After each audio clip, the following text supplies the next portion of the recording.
Hi everyone, this is our channel Around My Story. Please like, share and subscribe. Ne nous sentons-nous pas tous spéciales parfois? J'ai grandi dans une maison d'orphelins. Je n'essaie pas de prétendre qu'il y avait quoi que ce soit de spécial à ce sujet, mais j'ai grandi avec cette voix lancinante dans ma tête qui me disait à quel point j'étais spéciale et que ma vie finirait par basculer du jour à la nuit. Il s'est avéré que je n'étais pas en train de délirer ou quoi que ce soit. Ce qui m'est arrivé est le rêve de tout enfant placé en famille d'accueil. Si seulement je savais ce que l'avenir me réservait. Ma mère, mon père et ma sœur jumelle se sont suicidés en 1992. J'ai été sauvée par ma famille élargie pour être abandonnée plus tard. J'ai été reniée non pas parce que deux des familles les plus riches de la ville ne pouvaient pas m'élever, mais parce que j'étais une malédiction pour leur réputation. Mon père et ma mère n'étaient pas mariés, et cela leur a apporté tant de honte qu'ils se sont suicidés. Quelques mois plus tard, un beau jour, je me suis réveillée dans un foyer pour enfants. Je suis maintenant orpheline. Je n'ai absolument aucun souvenir de mes parents, ni même de ma sœur jumelle. Mais je me souviens très bien de ma famille éloignée. Ils m'ont abandonnée quand j'avais 6 ans. Mon oncle est un homme d'affaires extrêmement riche. Il n'a jamais été vraiment méchant avec moi. En fait, il m'a placée dans ce qu'on peut appeler une maison de luxe. Bien qu'il ait promis de me rendre visite tous les week-ends, il ne l'a jamais fait. J'étais placée dans une chambre de taille moyenne avec 4 autres filles. Rosaline, Claire, Bella et moi, Rachel. Elles étaient toutes habillées de chemises de nuit propres, mais elles étaient toutes de la même couleur, vert pâle. Madame Milton, notre tutrice, m'a donné une robe similaire enfilée. J'avais l'impression d'être admise dans l'armée des enfants. Nos cheveux étaient toujours attachés en un chignon serré. Nous nous ressemblions toutes. Madame Milton n'était pas la personne la plus gentille que l'on puisse rencontrer, mais elle n'était pas méchante non plus. La maison était divisée en 2 sections, une pour les garçons et une pour les filles. Le seul moment où nous rencontrions les garçons était dans le bâtiment extérieur, qui était une sorte d'école. Nous suivions quelques cours chaque jour, et pour être honnête, nous avions de bons professeurs. Je m'assieds toujours à côté d'un garçon qui s'appelait Nate. Je le trouvais super intelligent, et il m'aidait toujours à faire mes devoirs de maths, car les chiffres n'ont jamais vraiment été mon domaine de prédilection. Nous avons fini par devenir de bons amis. Chaque fois que je retournais dans la chambre, toutes les filles étaient trop occupées avec leurs jouets. Et elles étaient toutes déjà de bonnes amies. J'avais l'impression d'être une étrangère.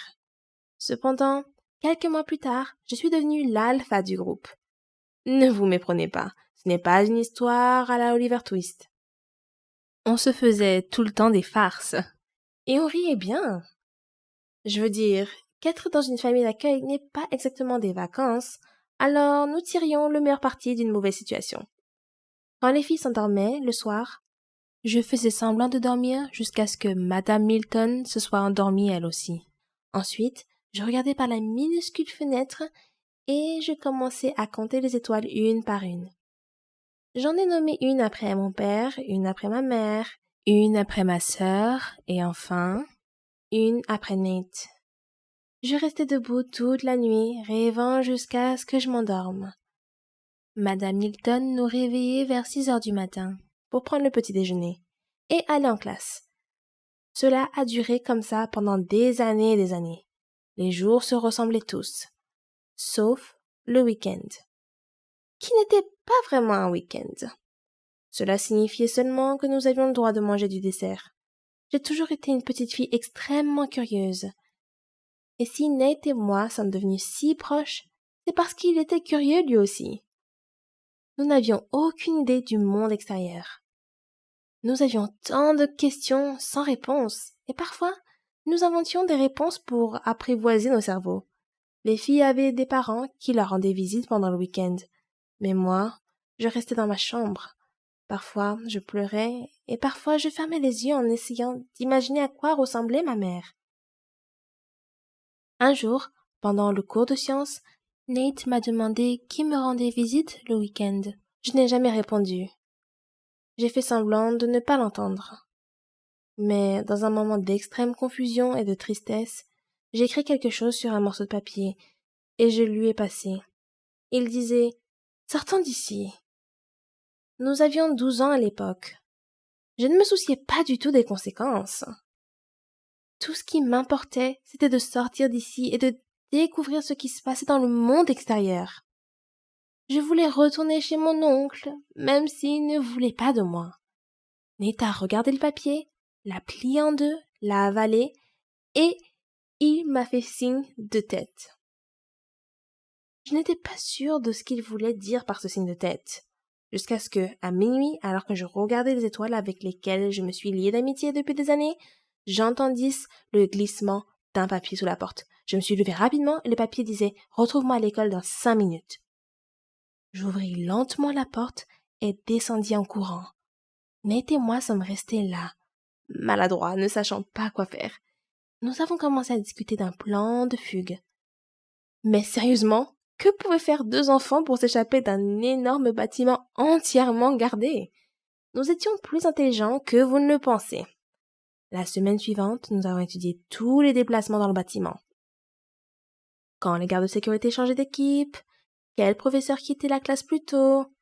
Nous avons même mémorisé les heures auxquelles Madame Milton devait aller aux toilettes. Nous avions un plan solide. À la fin de la semaine, le vendredi, nous avions cours d'histoire et le professeur partait toujours quelques minutes plus tôt. Au même moment, les agents de sécurité changeaient de poste et Madame Milton mettait 3 à 4 minutes pour descendre et nous raccompagner à nos chambres. C'était le moment. C'était le moment que j'attendais depuis le début. Nous avons passé le dos du garde et nous avons couru et couru comme si c'était la dernière fois. Après quelques pâtés de maison, nous étions à bout de souffle. Nous étions 2 enfants habillés exactement de la même façon, sans argent et sans endroit où aller. Mais nous ne pouvions pas nous arrêter, pas après avoir finalement réussi. Nous avons continué à marcher jusqu'à ce qu'il fasse nuit. J'ai regardé le ciel et je n'en croyais pas mes yeux. Le ciel avait des étoiles à l'infini. J'ai laissé tomber mes cheveux et me suis débarrassée de ce stupide chignon que j'avais depuis des années. J'ai décidé que Nate et moi pourrions aller dans un magasin et demander un emploi convenable qui pourrait nous offrir un endroit pour vivre et de la nourriture. Oui, j'étais tellement intelligente et je le suis toujours. Nous sommes donc entrés dans une épicerie tenue par une vieille dame. Nous lui avons raconté notre histoire et elle nous a répondu « Je dois appeler la police ».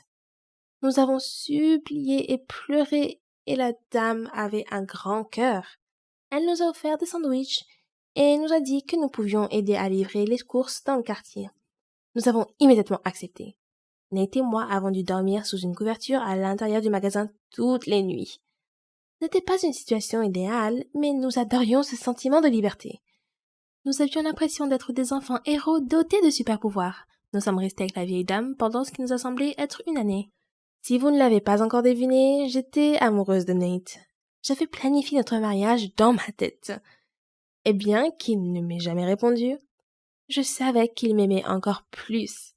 Un jour, nous avons entendu la vieille dame parler à un officier qui cherchait 2 enfants perdus. On a pris tout l'argent qu'on pouvait et on a couru par la porte de derrière. Je sais que c'est inconsidéré de voler la femme qui a subvenu à nos besoins, mais il n'y avait pas d'autre moyen. Nous avons rapidement arrêté un taxi et demandé au chauffeur de conduire le plus loin possible. Il nous a jeté un regard bizarre, mais lorsque nous lui avons montré l'argent, il a commencé à conduire.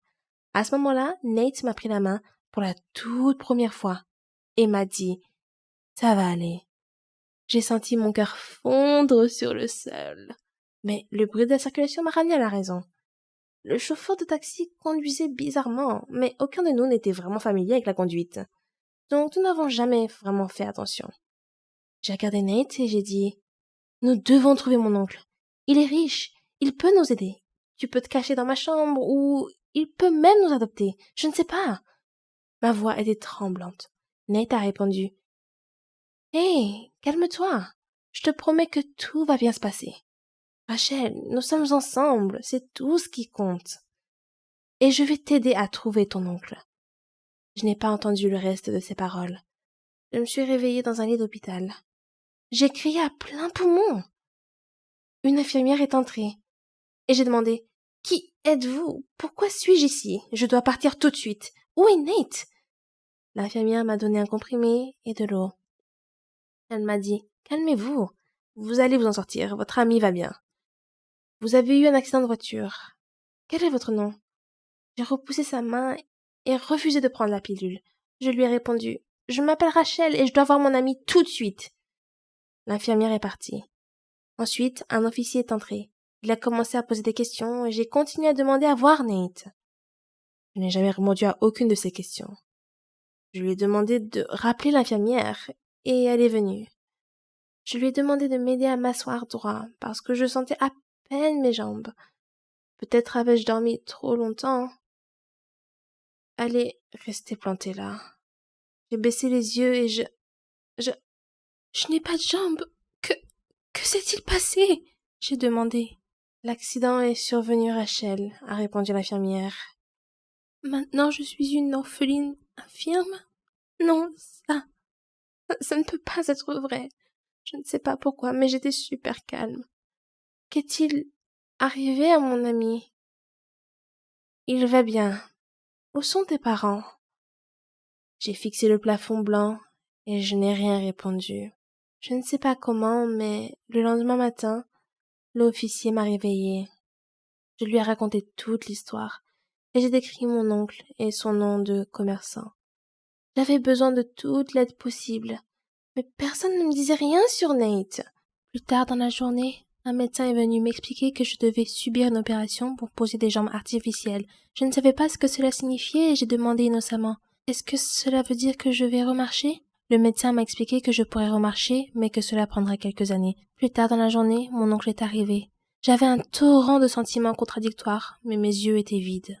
Je ne pouvais pas verser une larme. La première chose qu'il a dite, c'est: Pourquoi t'as-tu fait ça, chérie? Il a osé m'appeler chérie et me reprocher ce qu'il avait fait lui-même. J'ai souri à moitié et j'ai dit: Le médecin a dit que je marcherais à nouveau. As-tu des nouvelles de mon ami? Il m'a dit que Nate avait une commotion cérébrale et était dans le coma. Et c'est là que mes yeux de glace ont fondu. Je me sentais coupable. C'était moi qui l'avais fait fuir. Si je n'avais pas été là, il aurait peut-être été en bonne santé maintenant.